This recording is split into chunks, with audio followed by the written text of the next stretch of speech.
warahmatullahi wabarakatuh.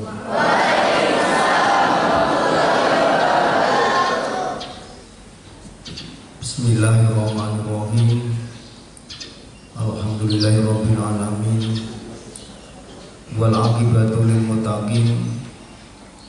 Wa bihi nasta'inu ala umuri dunya waddin. Wassalatu wassalamu ala asyrofil anbiya'i wal mursalin wa ala alihi wa sahbihi ajma'in. Amma ba'd.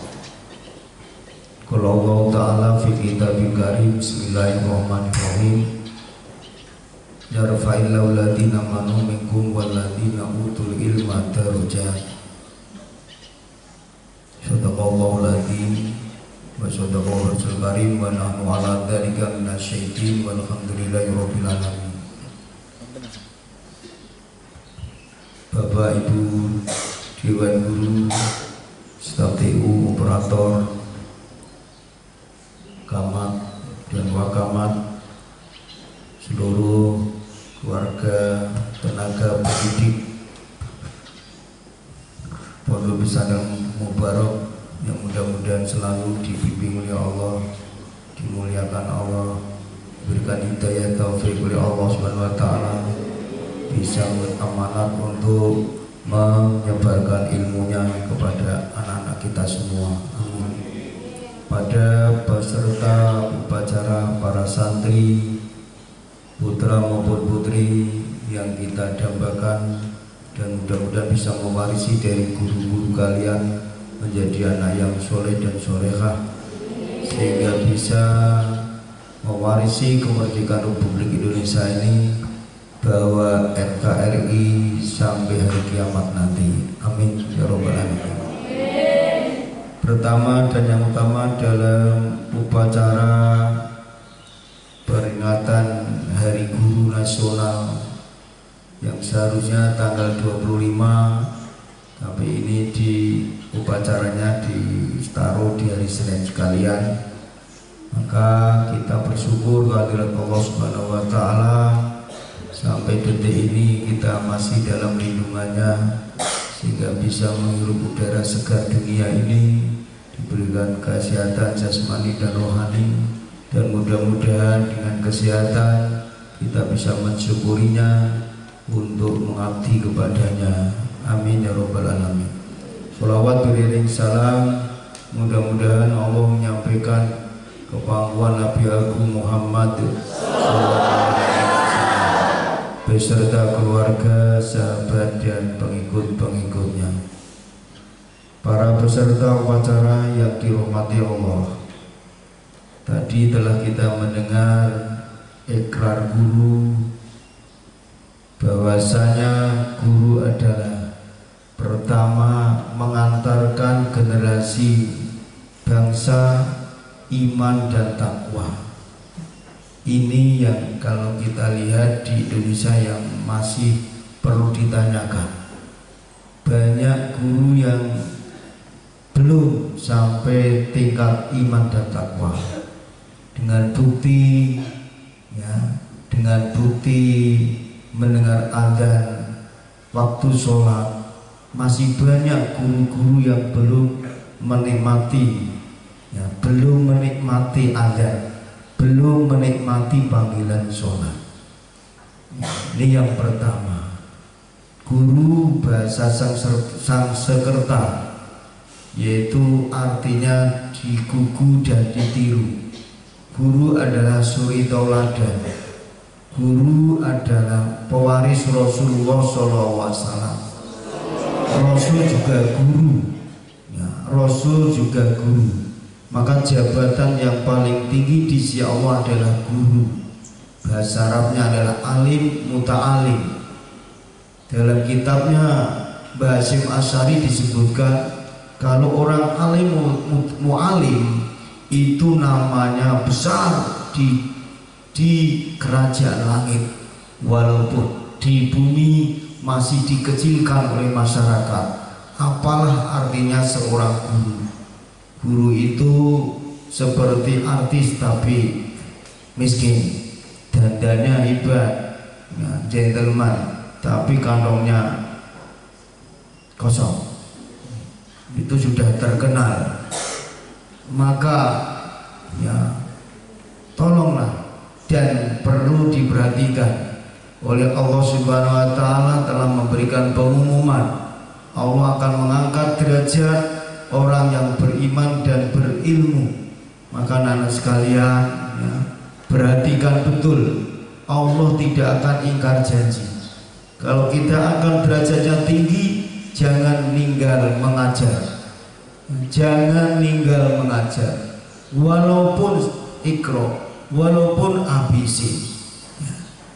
Maka guru jabatan yang paling tinggi di sisi Allah Subhanahu wa ta'ala. Rasul tidak pernah meninggalkan mengajar. Ini yang perlu diketahui ya.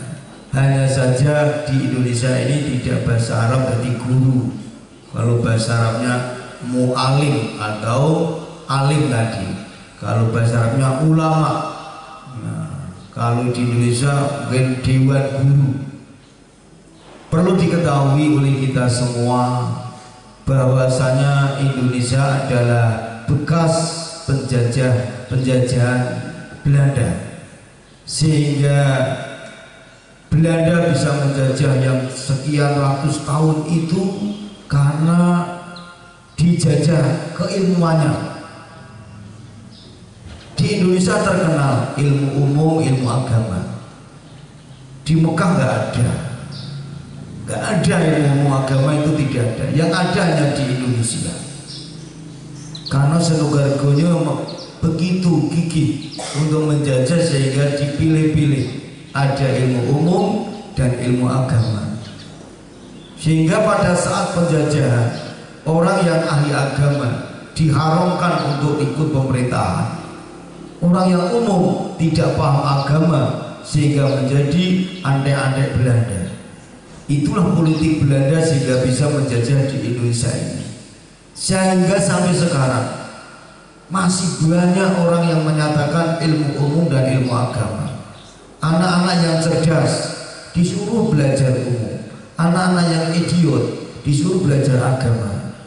Maka itulah nasibnya pondok-pondok pesantren di Indonesia, hanya menjadi bengkel akhlak yang tidak baik, sehingga masih menang para pelajar karena IQ-nya tinggi ya. Sehingga ini sudah berhasil di Indonesia ya. Intelektual tidak paham agama sehingga koruptor uang negara habis. Yang paham agama masih remeng-remeng, tidak jelas halal haramnya karena tadi dasarnya dari idiot. Sehingga kalau menguntungkan dikatakan halal, kalau merugikan dikatakan haram. Ini sudah berhasil didikan ya, dari tahun 70 sampai 90. Maka oleh Profesor Dr. Nuh Haji Nuh, yaitu mantan Menteri Pendidikan, kalau Indonesia karakter bangsa akan dirubah harus melalui pendidikan, harus melalui kurikulum ya. Sehingga beliau begitu akan selesai tugasnya membuat kurikulum 13 yang basisnya adalah kembali kepada jiwa, kembali kepada agama. Maka pada tahun ini dicanangkan bahwa Hari Guru 2001 adalah ya, gerakan hati pendidikan seutuhnya. Pendidikan seutuhnya itu adalah ya, jasmani dan rohani. Jasmani dan rohani.